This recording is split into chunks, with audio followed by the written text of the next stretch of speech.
Tignan ninyo, mga kababayan, ito yung sunod. Ito na, speaking of BBM. O ito, kita nyo mga kababayan, si Pangulong Bongbong Marcos, mga kababayan, nagkanda, bilat-bilat, nagkanda utin-utin sa pag-iikot kung paano niya susugpuin itong korupsyon. Biruin nyo, si PBBM walang katuwang ngayon. Walang katuwang sa gobyerno si PBBM. Kung paano niya paunlarin ang bansa. Wala siyang katuwang. Siya lang mag-isa. Tignan nyo, nandun na naman sa Baguio. Tinignan na naman. Eto mga kababayan, kita nyo?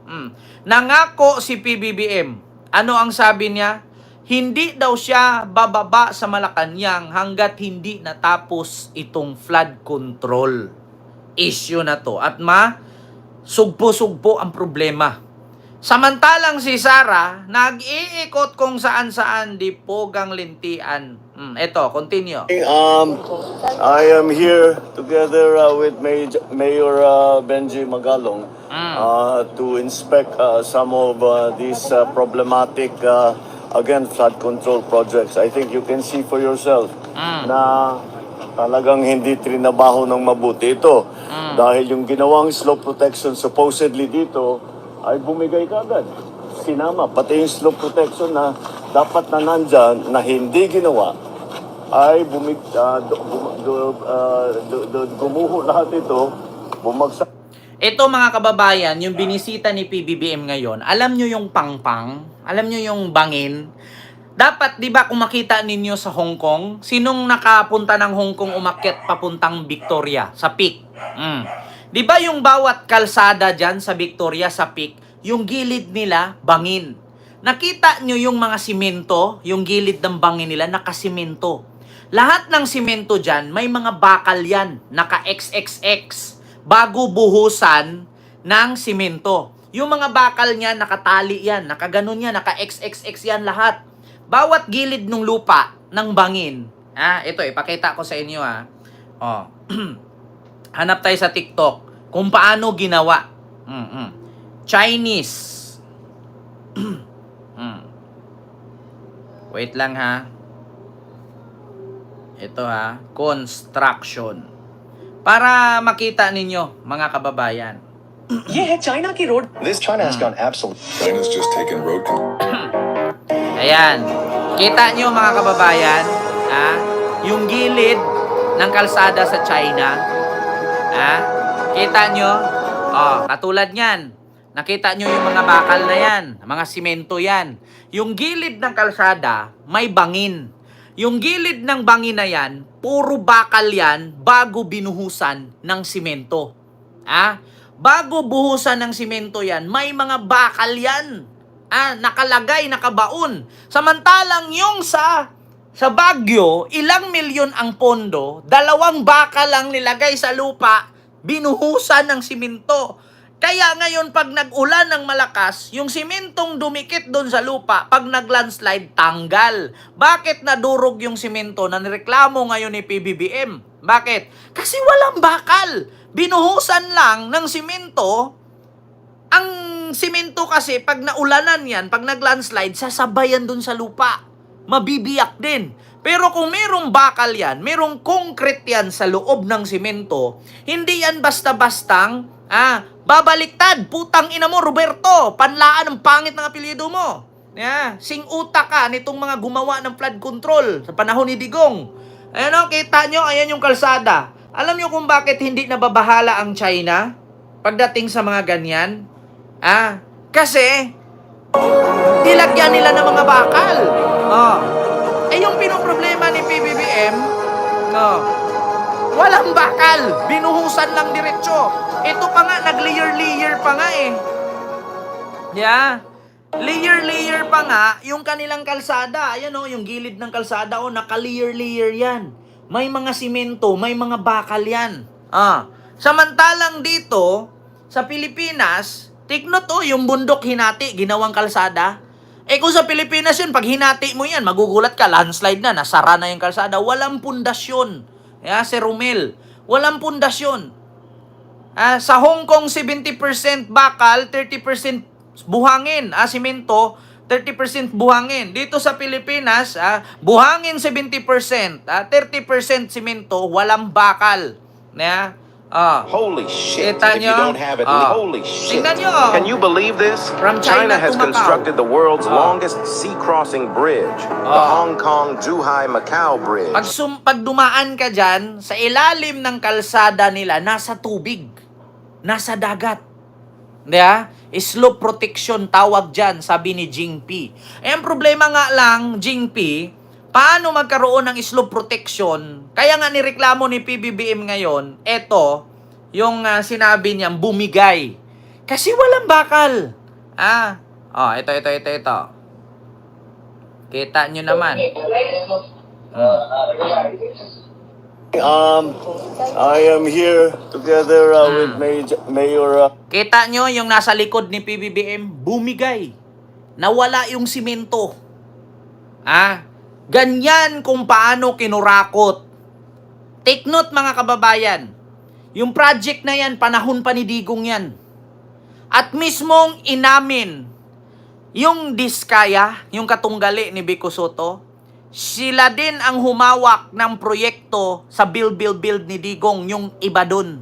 Mula 2017, 2018, sila din ang may hawak ng proyekto. Lahat din palpak. Diba? Ito pa. Benji Magalong to inspect some of these problematic again flood control projects. I think you can see for yourself. Alam niyo mga kababayan kung bakit nandito si Magalong? Si Magalong po siguro na naman ang nagsalita at nagsumbong nito kay PBBM. At ngayon para paniwalaan siya ni PBBM, para alam niyo yung palakasan, alam niyo yung pasipsipan. Siyempre kahit kung sakali na hindi man siya ang mayor diyan, di malamang sa malamang, papaniwalaan siya ngayon ni PBBM. Bakit? Napatunayan Di ba? Ganun lang naman mga kababayan. Sa trabaho kasi mga kababayan, hindi nawawala ang sipsip. Siyempre, tanungin mo, Tuga Binggit, mayor ba si Magalong dyan? Sabihin natin, hindi. Malay mo nasilip niya yan. Sunumbong niya kay PBBM. Ang tawag dun, sipsip. Na talagang hindi trinabaho ng mabuti ito. Dahil yung ginawang slope protection supposedly dito ay bumigay kagad. Sinama. Pati yung slope protection na dapat na nandyan na hindi ginawa ay Diba? Sinabi din ni PBBM, pati slope protection wala.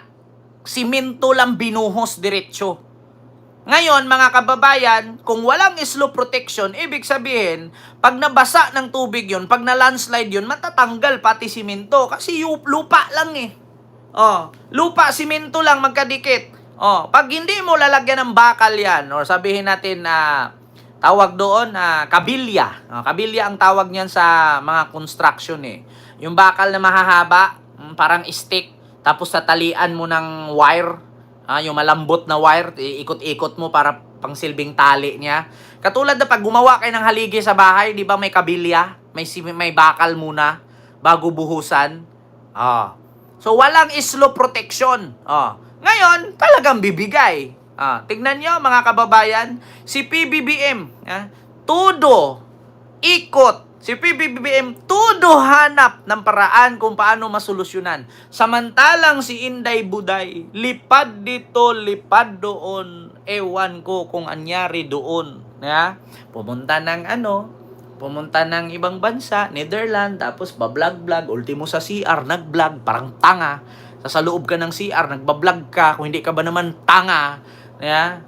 Tapos pumupunta sa mga luxury stores, yung mga branded items, tapos may nakitang pangalan Sandro, iba-vlog pa. Ay, tignan ninyo guys, sinong nakita ko? Sandro! Putang ina.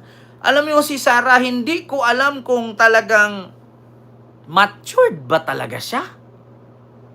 Di ba? Si PBBM nagpakapagod kung ano-ano na lang ang gagawin, solusyon para masugpo ang korupsyon, problema sa kalsada, sa bansa. Samantalang si Sara, na turingang Vice President, nag-ikot dito, ikot doon, lipad dito, lipad doon. Tang inang yan. Diba? Eto, Mga kababayan, kita nyo, kung anong ginagawa ni Sara? Ito. Sara Duterte. Sara, nag-vlog. Putang ina. Ito na, nag-vlog sa Netherlands. Sa totoo lang mga kababayan, si PBBM napapagod sa kakaikot. Ayan o. Vlogger. Yeah. Ako diri sa Netherlands. Di pa tawag mi sa ako ang amahan. Tingalig ihatag na niya ang bato ni Darna. Check and poy na lang mi magsuon kung kinsa ang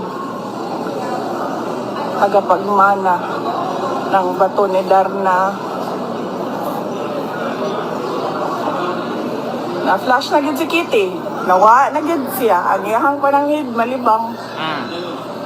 Putang ina Si Kitty daw nawala.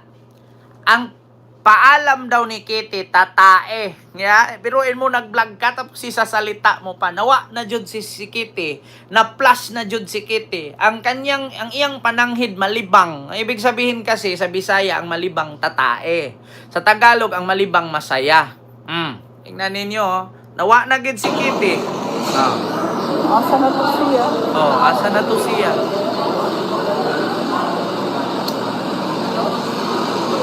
Okay, manggawas ang kaliri. Kita ninyo? Isulod lang pa diri sa mall para mo tanaw og CR. Pagkahuman, pagkato sa CR, wala di ay siya. Asa na to siya? Putang ina, pupunta ka ng CR, magbibideo-video ka, alam mong may mga tao doon. Di ba? Nagpaalam lang daw si Kitty para tumae. Nawala. Sa Paris yan, bawal yan. Di ba, Ma'am Lilito Nini? Sabi ko alam mo, natatawa ako paminsan-minsan. Ako, sa Malaysia nga, maraming nakalagay Dilarang Kamaru. Kamaru ba yung tawag ng kamera? Basta may tawag sa Malaysia ng kamera. Iba ang salita sa kanila. Pag sinabing dilarang, bawal. Bawal camera, bawal video, bawal picture. Nakalagay naman yan May note yan camera tapos naka-slide red. Ito pa. Netherlands. Di pa tawag mi sa ako ang amahan. Tingalig ihatag na niya. Ayan pa. Asan ka? Bakit wala ka, Aldo? Nagipangita si Aldo. Asa si Aldo diya? Nagtrabaho? Nagtrabaho pa si Aldo, uy. Di na lang sa nato siya pang samog-samog ko. Tignan mo, Para siyang, wala ba akong problema, natutuwa ako sa kanya. Asan ka? Bakit wala ka, Aldo? Pero yung... mga pulis na sila diri sa kuan. Kagwapo gud sa mga pulis diri sa... putang ina, pati pulis, kagwapo daw sa mga pulis. Netherlands mo? Ang gwapo daw mga pulis sa Netherlands. Ano yung pulis natin doon? Si Torre. Tignan nyo. Ang gwapo daw ng mga pulis sa Netherlands. Pero ang pulis daw natin doon, si Torre, pangit daw. Utang ina, Sara, kung ano-ano pinagsasabi mo. Ang gwapo-gwapo ng mga pulis dito, sa Netherlands. Tingnan yung mga pulis sa atin, si Torre. Utang ina, si General Torre, pinagtitripan mo pa, pangit daw, Murang unggoy daw. Kahit may edad na. Gwapo pa rin. Si Tori na parang unggoy! Tignan mo, si Tori daw parang unggoy. Putang inang yan. Diyos mio Marimar. Vlogger ng Kumari mo. Kumari Inday, turuan kita mag-vlog para ma-monetize ka. Alam ko may channel to hindi minonetize. Tignan ninyo, kagwapo daw ng mga pulis sa Netherlands, pero yung pulis daw sa Pilipinas, si Tori, murag unggoy. Putang ina talaga. Tingnan nyo kung anong ginagawa nyo. Kaikot-ikot, titignan yung mga gwapong pulis, magbablog sa CR. Samantalang si PBBM dito, putang ina, nagkautin-utin. Kakahanap ng paraan. Paano sugpuin yung sirang kalsada. Mga proyektong binulsa. Nag-umpisa yan sa panahon ng tatay niya. Sa hinaba-haba ba naman ng prosesyon, kay digong pa rin bagsak. Diba? Ng pagsisisi sa flood control. Ay, Diyos ko. Punyemas na yan. Kita nyo, mga kababayan? Ito, sunod, mga kababayan. Panghuli nating pag-uusapan.